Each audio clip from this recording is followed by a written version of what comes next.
2024 நாடாளுமன்ற தேர்தல் தேதி இன்னும் அறிவிக்கப்படவில்லை. ஆனால் கட்சிகள் தயாராகிவிட்டன. பாரதிய ஜனதா கட்சி அதன் 195 வேட்பாளர்களை அறிவித்திருக்கிறது. முதல் கட்ட வேட்பாளர்களை அறிவித்து தேர்தல் காலத்தில் பரபரப்பை பற்ற வைத்திருக்கிறது. தொடர்ந்து நம்முடைய அரசியல் விமர்சகர் திரு TSS மணி அவர்கள் இணைந்திருக்கிறார். சார், இதுவரை காங்கிரஸ் அறிவிக்கவில்லை. ஆனால் சமாஜ்வாதி சில இடங்களை அறிவித்திருந்தது, ஆம் ஆத்மி அறிவித்திருந்தது. 195 இடங்களுக்கு பாஜக தனது வேட்பாளர்களை அறிவித்திருக்கிறது. பிரதமர் மீண்டும் வாரணாசியில், அமித்ஷா காந்தி நகரில் அப்படின்னு. இப்போ பாஜக முதல் கட்டமாக வேட்பாளர்களை அறிவித்து தேர்தல் ரேஸை இன்னும் வேகப்படுத்தியிருக்குன்னு பார்க்கணுமா? அதாவது பாரதிய ஜனதா கட்சியை பொறுத்தவரை அவர்கள் நாங்கள் 400 வருவோம், 370 வருவோம், இப்படி எல்லாம் சொல்லிக் கொண்டிருக்கக்கூடிய நேரத்தில் முதலில் தங்களுடைய முதல் பட்டியல் வேட்பாளர் பட்டியலை அறிவித்தோம் என்பதில் அவர்கள் பெருமை கொள்ள முடியும். நாங்கள் முந்திக் கொண்டோம் என்பதாக சொல்லிக் கொள்ள முடியும். ஆனாலும் இந்தியா கூட்டணியை பொறுத்தவரை அவர்கள் எந்த சாதனையை சொல்லுகிறார்கள் என்று சொன்னால், காங்கிரஸ் கட்சி இதுவரை வெற்றி பெறவே முடியாது பேசி என்று நினைத்த சமாஜ்வாதி கட்சியுடன் 17 தொகுதி என்று முடிவு செய்ததையும், அதே போல டெல்லியில் ஆம் ஆத்மி கட்சியுடன், ஹரியானாவில், குஜராத்தில் என்பதாக அவர்களுடன் பேசி முடித்ததையும், அதே போல உத்தவ் தாக்கரே போன்றவருடன் பேசி முடித்ததையும் அவர்கள் சொல்லிக் கொள்கிறார்கள். என்னன்னு சொன்னா, இது எப்படி பார்க்க வேண்டியிருக்கா, பாரதிய ஜனதா கட்சி என்பது மோடி தலைமையிலான அவரை பிரதமர் வேட்பாளராக கொண்டதற்கு எதிராகத்தான் எதிர்கட்சிகளுடைய கூட்டு என்பதாக இந்தியா கூட்டணி வருது. இந்தியா கூட்டணி ஒன்று சேராது, இந்தியா கூட்டணி சேரவே இல்லை, இந்தியா கூட்டணி தோற்றுவிட்டது என்பதுதான் பாஜகவினுடைய பரப்புரையா இருந்தது.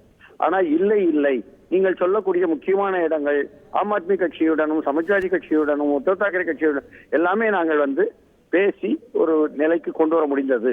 பொது வேட்பாளர்களை நாங்கள் நிறுத்த முடிந்தது என்பதை அவர்கள் அறிவித்துக் கொண்டிருப்பது என்பது அவர்களுடைய சாதனை. நாங்கள் முதல் பட்டியலை அறிவித்து விட்டோமே என்று சொல்வதில் இவர்கள் சாதனை. இப்படியாக பேசிக்கொள்ளலாம். இப்படி பேசிக்கொள்வது எல்லாமே இரண்டு பக்கமும் அது மட்டுமே வெற்றியை தேட போகிறதா என்று கேட்டால் தொகுதி வாரியாகத்தான் பார்க்கணும். இப்போ உதாரணமா வடக்க உத்தரப்பிரதேசத்திலேயோ குஜராத்திலேயோ அறிவித்தது என்பது அவர்களுக்கு வெற்றி உறுதியில் கூட பாரதிய ஜனதா கட்சி அறிவிக்க முடியும். ஆனால் அதே சமயம் கேரளாவில் தைரியமாக என்ன அறிவிப்பது இத்தனை பேரை என்று சொல்லும் பொழுது அங்கு சிபிஎம்மா காங்கிரஸா என்று இருப்பதில் பாஜக ஏதாவது 1-2 கிடைச்சிருமா, கிடைக்காதா அது கூட என்ற கேள்வியாக இருக்கக்கூடியதுதான் அங்குள்ள நிலைமை. அப்படி இருக்கும் பொழுது தமிழ்நாட்டில் இன்னும் அறிவிக்கவில்லை என்பது நாம் நேரடியாக தொகுதியை ஒட்டியோ அந்த வேட்பாளரை ஒட்டியோ நேரடியாக நமக்கு தெரிந்த அறிதலில் இருந்து கருத்து சொல்ல முடியாமல் போய்விட்டது. அதுதான் நமக்கு முதன்மையாக தமிழ்நாட்டில் இருக்கிறது. ஆனாலும் அகில இந்திய ரீதியில் தாங்கள் முதலில் அறிவித்து விட்டோம், முதல் பட்டியலை கொடுத்து விட்டோம் 195 என்பதில் பெருமைப்பட்டுக் கொள்ளலாம் பாஜக என்பது நமக்கு புரிகிறது. இப்படி பெருமைப்பட்டுக் கொள்வது மட்டுமே வெற்றியை தேடி தந்து விட போகிறதா, அல்லது 272 என்ற அந்த மேஜிக் நம்பரை எட்டிவிடுமா என்பதெல்லாம் கேள்விக்குறியாகவே நிற்கிறது. இல்ல, தமிழ்நாட்டில் இன்னும் அவங்க கூட்டணி உறுப்பினர்ல அப்படின்னு நினைக்கிறாங்களா, இல்ல வேறு ஏதாவது இன்னும் யாருக்காவது காத்துட்டு இருக்காங்களா? ஏன் தமிழ்நாட்டில இருந்து யாரையும் அறிவிக்கல? அதாவது கூட்டணி உறுதிப்படாமல் இருத்தல் என்பதற்கும் தாங்கள் சில தொகுதிகளிலாவது தங்களுடைய முதல் பட்டியலில் தங்கள் வேட்பாளர்களை அறிவிப்பது என்பதற்கும் வேறுபாடு இருக்கு. உதாரணமாக கூட்டணி உறுதிப்படாமலேயே ஒரு சமாஜ்வாதி கட்சியோ ஒரு ஆம் ஆத்மி கட்சியோ எல்லாம் அறிவிக்க முடிஞ்சிச்சு வேட்பாளர்களை. அதனால அது காரணமாகவே இருக்க முடியாது வேட்பாளர் பட்டியல் அறிவிக்க. குறைந்தபட்சம் அவர்களுடைய முக்கியமானவர்கள் அண்ணாமலை நிற்பார் அப்படின்னு 2 நாளா வருது. என்ன, கரூரிலா, கோவையிலா?